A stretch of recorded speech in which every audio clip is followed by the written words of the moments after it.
he had to play a concert, or he played a concert with the whole concert was Bach. I had just started lessons with him. I think it happened to be in January or in February, somewhere early. And Timothy and I, we went there to that concert, packed. But throughout the concert, I felt there was some uneasy. He was somehow not what I had seen in other recitals. So ultimately, when he was finished, and then we went together, we went to have some coffee somewhere. Well, first he met all his dignitaries and people and musicians, but afterwards we escaped, so to speak, because he was that way a little bit inclined, you know. He didn't like too much of that. Huh?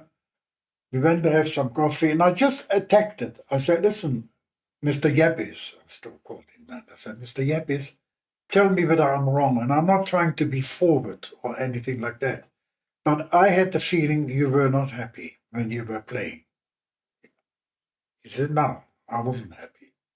I said, why? I mean, you know.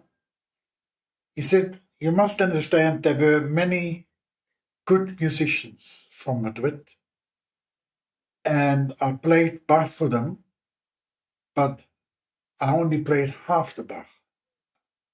So I said, what do you mean, half the Bach? He said, well, look, for the six-string guitar, obviously, if it's a suite, for the theorbo, the big lute, you have to arrange it, obviously. He said, and sometimes you have to bring a bass down or leave it out or make some arrangement.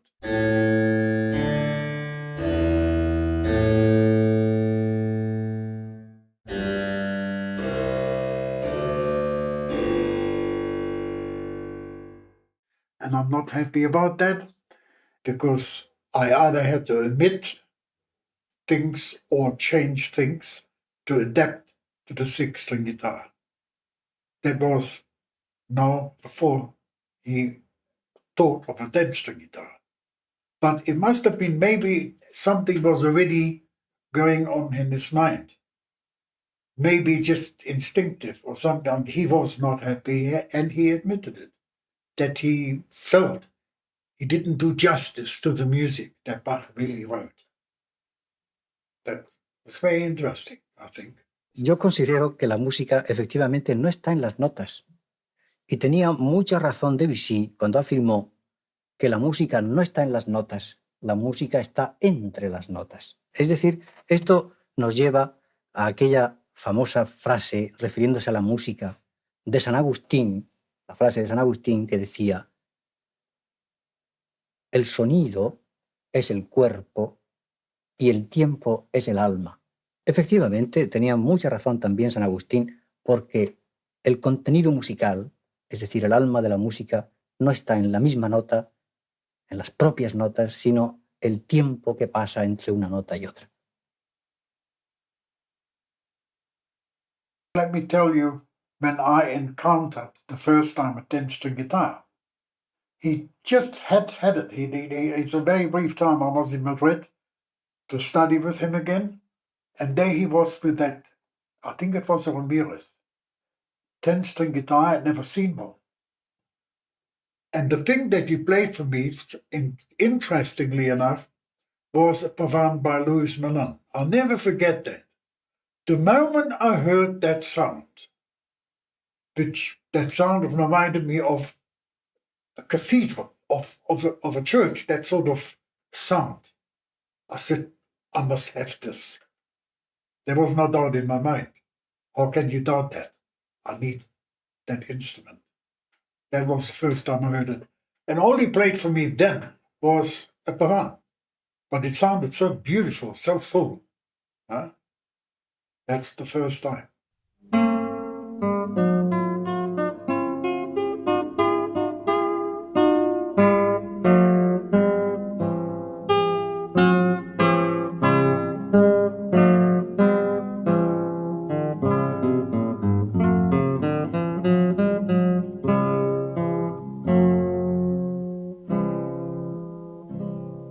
And my reaction was, I must have this. This is the sound. I must have the sound. Then, for my first impression, or my first encounter like that was that it was all sound. But if we start analyzing the whole thing a little bit, then there is much deeper thought in that than at first appears. Number one, I think that all strings are of the same length. That already makes a big difference, because the moment you have a bass string free and longer, it doesn't have the same sort of sound that you get there. Then the other thing, and that is that the low string, the low sound, is number 7. So we know I, as a child, as a youngster, played on a 7-string guitar, which my dad had adapted his guitar to get 7 strings like the Russians play. So that in itself, just that indicates that he was also after fingering the 7th string.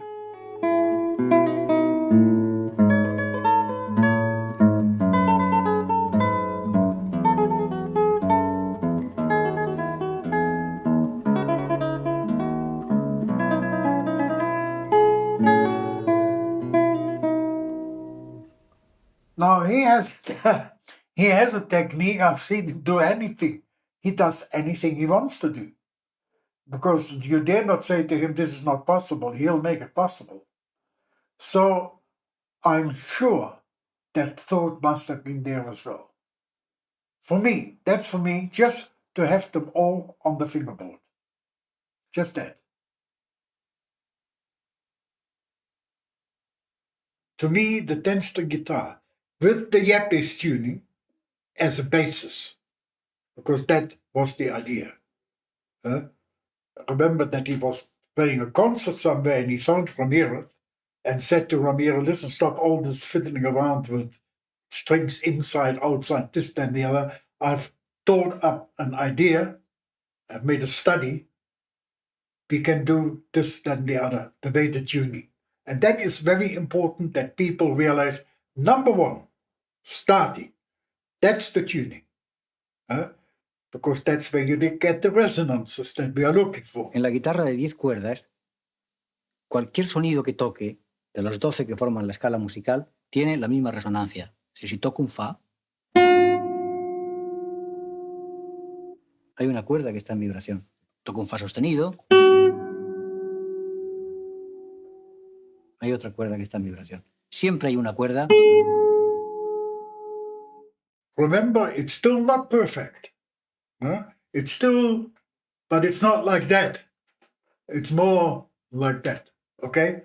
Well, nothing is really perfect anyway. There's no such thing in any event. But to me, played properly now. And there are people. And there is one of them here in South Africa that uses the instrument properly. It's a new thing.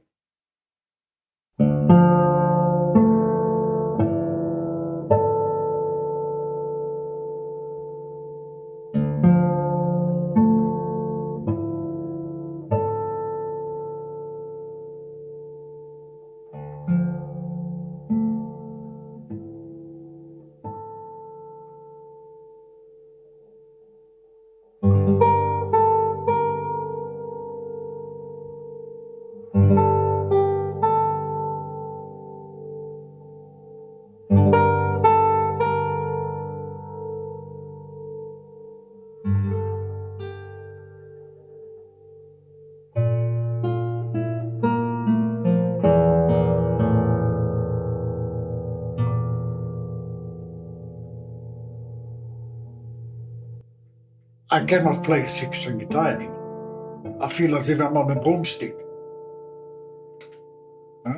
And I'm of an advanced age now. You would think, I'll still play it. Especially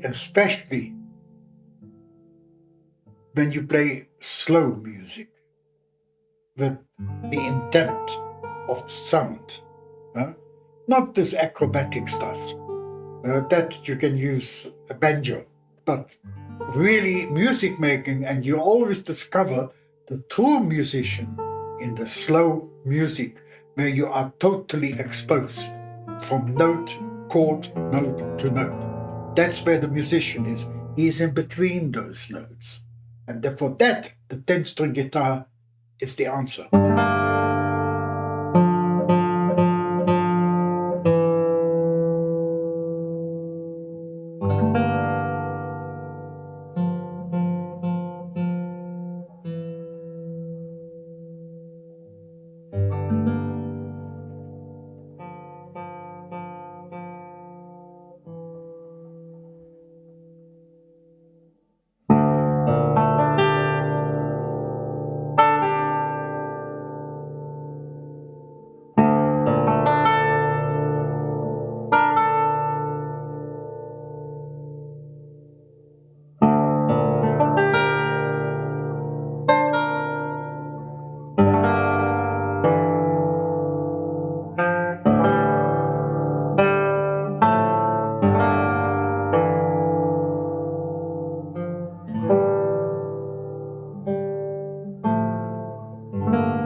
Of course he does.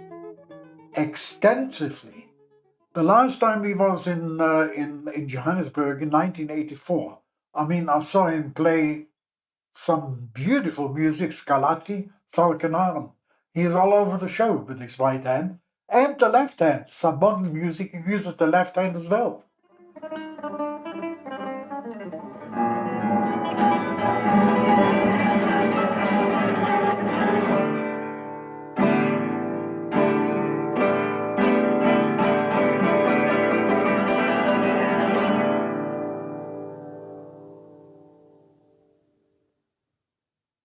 Not all over the show, but where he found it necessary, or for a certain sound effect that he wants, because he's always after that.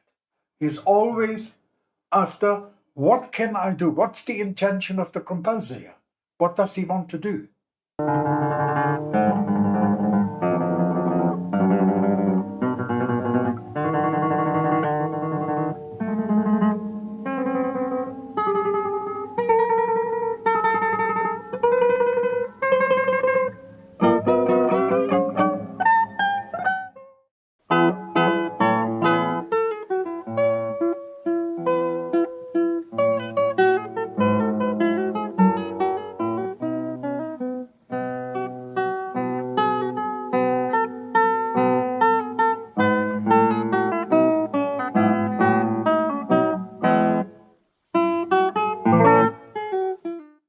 But of course, when he's looking for sound, he's not over the guitar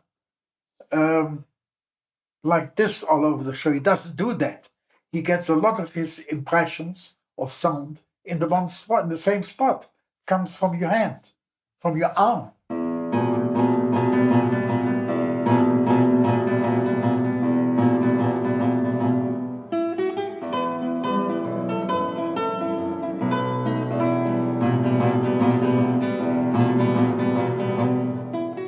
This is a natural development. Once you have it there, that's what he always says. I can't stop anything. I can't stop something. I don't have it to stop it. He always says that. So once the strings are there, like that, with frets, people will start, ultimately, will start using it in. Not only Yepes, also other people.